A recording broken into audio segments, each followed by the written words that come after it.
مسائل ہیں، پریشان وقت زکوٰۃ کھانے والوں میں سے ان کا شمار ہوتا ہے، تو پھر وہ زکوٰۃ دینا ان کے اوپر فرض نہیں ہے۔ اب ایک مسئلہ ہے کہ ہم کتنا زکوٰۃ ادا کریں۔ ایک واجب ہے، ایک مستحب ہے۔ جو واجب ہے وہ یہ ہے کہ آپ اپنے زمانے میں جو رائج غلجات ہیں ان رائج غلجات میں سے کوئی غلے میں سے 3 کلو غلہ جو ہے ہر فرد کے بدلے میں ادا کریں کسی غریب مستحب۔ اب وہ گندم آپ کو جو ہے 20 روپے ملتا ہے تو 20 روپے پہ خریدو، 50 روپے ملتا ہے تو 50 پہ خریدو، آپ کی مرضی، آپ کے گھر میں موجود ہے تو کسی سے خریدنے کی ضرورت نہیں ہے۔ آپ اپنے گھر میں موجود گندم میں سے جو ہے ہر فرد کے بدلے میں 3 کلو آپ دے دیں، مکئی دے دیں، کھجور دے دیں، کشمش دے دیں، چاول دے دیں، گوشت دے دیں، یا مثلا اور بھی گھی دے دیں، آپ کی مرضی۔ اب جب یہ چیزیں گھر میں موجود نہ ہوں تو پھر اس وقت علماء نے آسانی کی خاطر قیمت بھی ادا کرنے سے یہ فریضہ کو ادا ہونے کا حکم جاری کیا ہے۔ اب وہ قیمت میں یہ اختلاف ہے کہ قیمت کتنی دی جائے، تو وہاں پہ شریعت کا حکم یہ ہے کہ آپ جس خطے میں رہ رہے ہیں، جس علاقے میں رہ رہے ہیں، مارکیٹ ریٹ کیا ہے گندم کی، چاول کی، گوشت کی، گھی کی، جو آپ تصرف میں لا چکے ہیں روزوں کے دوران، آپ اپنے دکانداروں سے پوچھیں، کسی کے اعلان پہ بھی آپ شاید بھروسہ نہ کریں، آپ جا کے دکاندار سے پوچھیں، جس طرح کل میں نے بندگے جو وہاں پہ 3 دکانداروں سے پوچھ کے آ کے مجھے نرخ دے دیا۔ ایک دکاندار نے گندم کی قیمت 140 روپے پر کلو، 2 دکانداروں نے 150 کا، تو 3 کلو کا 150 کہیں گے تو 450 روپے بنتے ہیں۔ ہمارے گلگت کے آس پاس علاقوں میں گندم کی دستیابی 450 روپے پہ 3 کلو گندم ملتا ہے، تو آپ جو ہے گندم نہیں دے سکتے ہیں تو گندم کی بدلے میں 450 روپے دے دیں۔ بلتستان میں شاید مختلف ہو، نگر میں شاید مختلف ہو، پنڈی میں اس سے مختلف ہو، کراچی میں اس سے مختلف ہو، کبھی بیشی ہو سکتی ہے۔ تو لہٰذا اس کو پھر اتنا مسئلہ نہ بنایا جائے، فلاں لوگوں نے یہ اعلان کیا یہاں پہ کم ہے، وہاں پہ زیادہ ہے، یا یہاں زیادہ ہے وہاں کم، یہ باتیں نہیں، بس حکم شرعی ہے کہ 3 کلو غلہ آپ جو ہے ادا کرنا ہے، آپ یا اس کی قیمت ادا کریں یا ادا۔ اور یہ جو آپ ادا کریں گے تو ان لوگوں کو ادا کریں گے جو مستحق ہیں، جو سال بھر کے اخراجات جن کے پورے نہیں ہوتے ہیں۔ اور یہاں پہ مجتہدین نے احتیاط کیا ہے، زکوٰۃ مالی 8 چیزوں میں خرچ کی جاتی ہے، لیکن زکوٰۃ بدنی میں احتیاط واجب یہ کرا دیا ہے کہ یہ صرف فقراء کو دیا جائے، مساجد نہیں، امام بارگاہوں کو نہیں، یا دیگر جتنے فی سبیل اللہ نہیں، صرف اور صرف یہ فقیروں کا حق ہے، صرف فقیروں کو دیا جائے۔ پھر چندے لے کے نہ بیٹھ جائیں کہ ہم مسجد بنا رہے ہیں، مطلب سرائے بنا رہے ہیں، یا پھر مدرسہ بنا رہے ہیں۔ یہ صرف غریبوں کا حق ہے جو سال بھر اسی رقم سے وہ اپنا سال گزارا کرتے ہیں۔ اور پھر وہاں پہ جو شرط ہے، خاص طور پہ آپ جو ہے آپ کا یہ امداد جو ہے رائے خدا میں ہو ان لوگوں کے لیے جو مومن ہیں، اعتقاداً مومن ہیں اور عملاً مومن ہیں، یعنی نماز کے پابند ہیں، جو تارک الصلاۃ ہیں ان کو اگر آپ زکوٰۃ دیں گے تو آپ کا زکوٰۃ ادا نہیں ہوگا۔ یہ فتویٰ ہے مجتہدین کا۔ تو اس لیے آپ احتیاط سے اپنا زکوٰۃ فطرہ، اور وہ بھی ایک کے نماز سے پہلے آپ جو ہے زکوٰۃ فطرہ نکال کے یا ادا کر کے جائیں یا نکال کے جو ہے الگ کر کے چلے جائیں، پھر اس کے بعد آگے پیسے کا آپ ادا کریں، لیکن الگ کرنا پہلے۔ دوسری جو بات ہے غیبت کے زمانے میں نماز عیدین، چاہے وہ عید الفطر ہو چاہے عید الاضحیٰ، یہ مستحب تعطیلی میں سے تو یہ منصب امام زمانے ہے، تو امام زمانے کے غیبت کے زمانے میں مجتہدین نے اس کو جو ہے مستحب قرار دیا ہے، مستحب معاف کر دیا، یعنی قریب واجب۔ اس لیے ماشاءاللہ تمام مسلمان پابند ہیں نماز عید بجا لانے کے۔ تو اب چونکہ نماز عید جس دن بھی 29 کا ہوگا یا 30 کا ہوگا، تو اسی حساب سے انشاءاللہ پھر علماء بیٹھیں گے، اور بیٹھنے کے بعد اعلان کریں گے مسجد سے اور ذرائع ابلاغ کے ذریعے سے آپ تک بات پہنچا دی جائے گی کہ کب ہے۔ تو وہ بعد والا مرحلہ ہے، لیکن اس سے پہلے جو آج یہاں پہ اعلان کی جا سکتی وہ یہ ہے کہ ہم نماز عید کہاں پہ پڑھیں۔ تو آپ جیسے کہ سال سے نماز عید پڑھتے تھے اپنے جٹیال عیدگاہ میں، اور گورنمنٹ پاکستان کی طرف سے عیدگاہ کے لیے اہل سنت کے لیے بھی کنوداس میں بہت بڑی زمین الاٹ کی ہے، اور اہل تشیع کے لیے بھی وہاں جٹیال کے مقام پہ زمین جو ہے الاٹ ہوئی ہے۔ تو دونوں کے عیدگاہ موجود تھے، اور ایک عرصے تک سب کے سب اپنے اپنے عیدگاہوں پہ نماز عید بجا لاتے رہے، اور درمیان میں ایک عرصے میں چند سال پہلے وہاں ہمارے عیدگاہ کی طرف جاتے ہوئے راستے میں لالک جان اسٹیڈیم میں دوبارہ جو ہے اہل سنت برادری کو نماز عید بجا لانے کی اجازت دی گئی۔ تو پھر ہم نے پوچھا بھائی یہ کیوں، جب عیدگاہ ہے تو وہاں پہ پبلک مقام پہ کیوں؟ تو کہا کہ آسائش ہے، دور ہے وہاں سے لوگ یہاں پہ نہیں آ سکتے، آسائش۔ کہا ٹھیک ہے، اگر آسائش کے لیے آپ جو ہیں نماز عید کے لیے اجازت دے چکے ہیں تو کوئی بات نہیں۔ ہم نے کوئی مزاحمت بھی نہیں کی، کوئی دھمکیاں بھی نہیں دی، کوئی روکنے کے جو ہے ہیلے حربے ہتھکنڈے بھی استعمال نہیں کیے۔ اور پھر یہی ضرورت ہمیں پیش آئے پچھلے سال کہ ہماری بھی تعداد بہت بڑی ہے، بہت سارے لوگ ہیں، بہت جلدی عیدگاہ تک نہیں پہنچ سکتے اور رہ جاتے ہیں نماز عید پڑھنے سے پیچھے رہ جاتے ہیں، یا مثلا عمر رسیدہ ہیں، یا جن کے پاس جو ہے نقل و حرکت کے لیے مشین گاڑی وغیرہ نہیں ہے، تو وہ جو ہے نماز عید سے محروم نہ ہو جائیں۔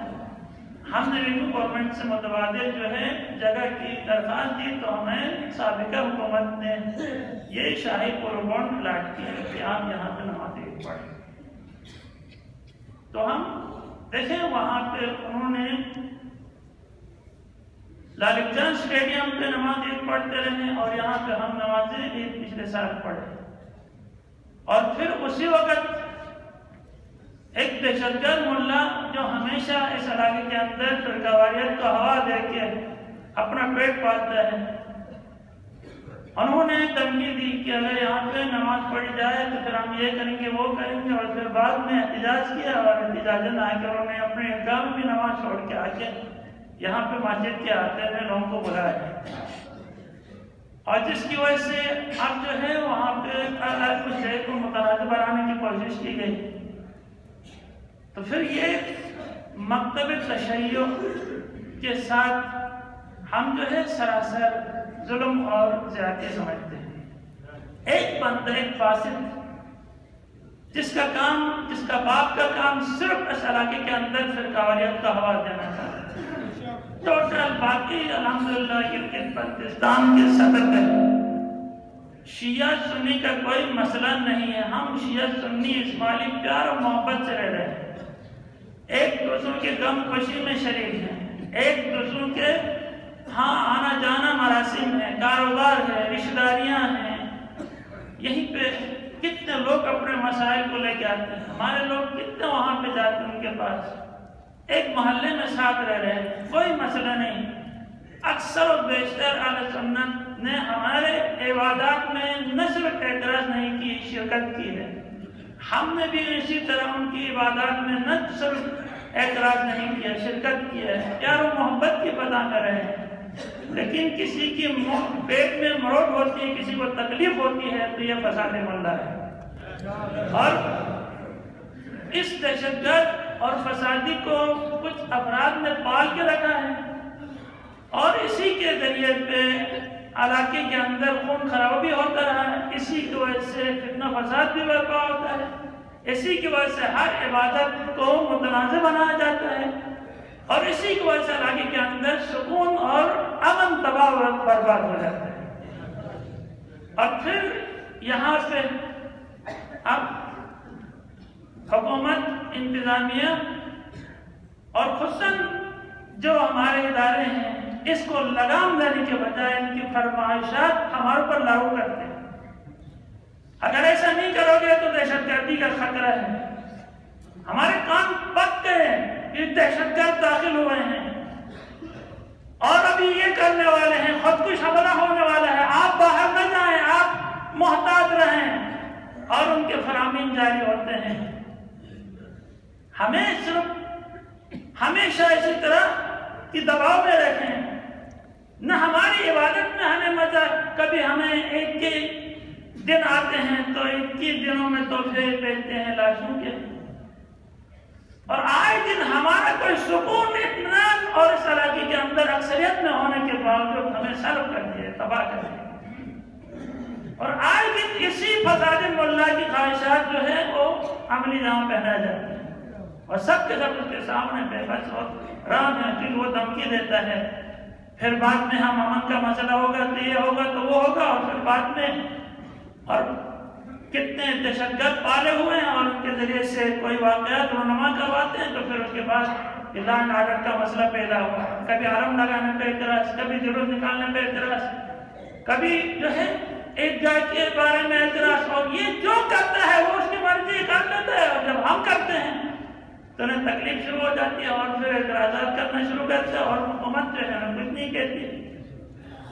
انتظامیہ کچھ نہیں کہتی، ادارے کچھ نہیں کہتے، اس نے اس کتے کو پالا ہوا ہے اور یہ کتے بھونکتا رہتا ہے ہمیشہ شروع خراب سے، کبھی چیف سیکرٹری کو فون کرتے ہیں، کبھی آئی جی کو فون کرتے ہیں، کبھی بس شیعوں کی خالی سب ٹوٹل کام جو ہے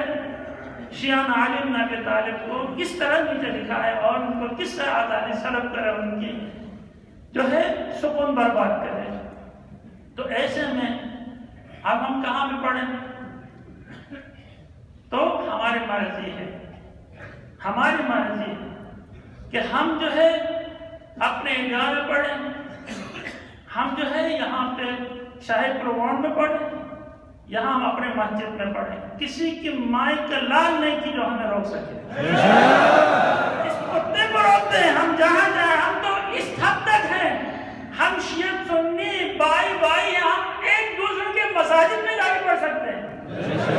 ہم ایک دوسرے کے عیدگاہ میں جا کے پڑھ سکتے ہیں، مگر ایران میں نہیں پڑھتے ہیں، مگر سعودی عرب میں نہیں پڑھتے ہیں۔ تو یہاں پہ اس کتے نے علاقے کو تباہ و برباد کر دیا ہے، اور سارے ان کے جو سپورٹ کرنے والے دہشت گردوں کا ٹولہ اور پھر اوپر افراد ہیں جو ان کی احکام جاری کرتے ہیں، یہ کرنا وہ کرتے ہیں۔ لہذا اب وہ وقت گزر چکا ہے۔ اے شیعہ ملت، آپ سے گزارش ہے، آپ سے اپیل ہے، آپ ملت بن جائیں، آپ اکثریت میں ہیں، آپ کے پاس کیا چھوڑا گیا ہے؟ اسی دہشت گرد کے خواہشات پہ افسران کی تعیناتی ہوتی ہے، ٹرانسفریاں ہوتی ہیں،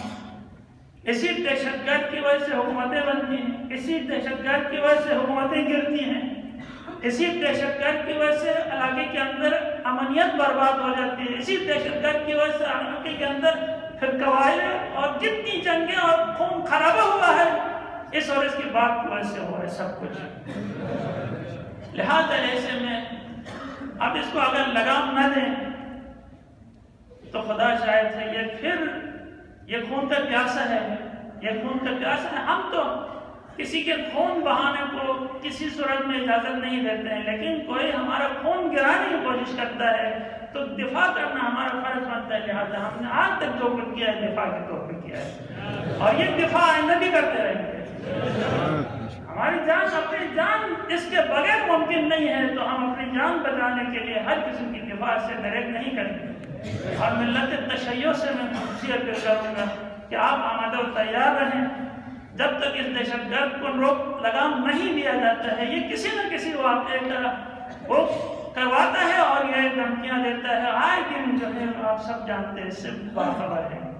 لہٰذا اس کو لگام دینا ہم سب کا فرض ہے۔ اگر انتظامیہ لگام نہ دے اور اگر جو ہے حکومت لگام نہ دے اور ادارے اس کو اگر لگام نہ دے تو پھر ہمیں لگام دینا آتا ہے، ہمیں بتا دیا بھی ہے۔ اور ملت تشیع کا ہر بم، ہر جوان خودکش حملہ آور بن کے اس کے پرچے اڑا دیں گے انشاءاللہ۔ اس سے زیادہ صبر اور تحمل اس سے زیادہ نہیں کیا جا سکتا۔ باقی جو آپ جو ہے صاحب آخری جو آپ کی خدمت میں گزارش ہے وہ یہ کہ یہاں پہ یوم القدس کے حوالے سے ریلی کا اہتمام ہوا ہے۔ آپ لوگ اس سال کی اہمیت سے آگاہ ہیں، خصوصاً پچھلے دنوں میں اسرائیل نے وہ غلطی کی ہے کہ شام کے اندر ایرانی سفارت خانے کے اوپر حملہ کر کے ایک دفعہ پھر عالم اسلام کو اور خصوصاً تشیع کو للکارا ہے کہ اب مزید حالات کیا ہوں گے تو آپ انشاءاللہ خبریں سنیں گے کم ٹائم میں۔ تو شیعوں کے لیے آج تک خدا شاہد ہے کہ محاذ پہ اسرائیل کے سامنے اگر ڈٹے ہوئے ہیں تو سب سے پہلے فلسطین کے وہ مظلوم عوام ہیں جن کا گھر بار چھینا گیا ہے، جن کا وطن، جن کی شناخت، جن کا ملک چھینا گیا ہے، وہ ہیں۔ اس کے بعد دوسرے نمبر پہ جو ہے وہ تشیع ہیں، چاہے وہ ایران کے شیعہ ہیں، چاہے وہ لبنان کے شیعہ ہیں، چاہے وہ شام کے شیعہ ہیں، چاہے وہ یمن کے شیعہ ہیں۔ شیعہ ہی ہیں جو اس محاذ میں خط مقدم پہ ہیں،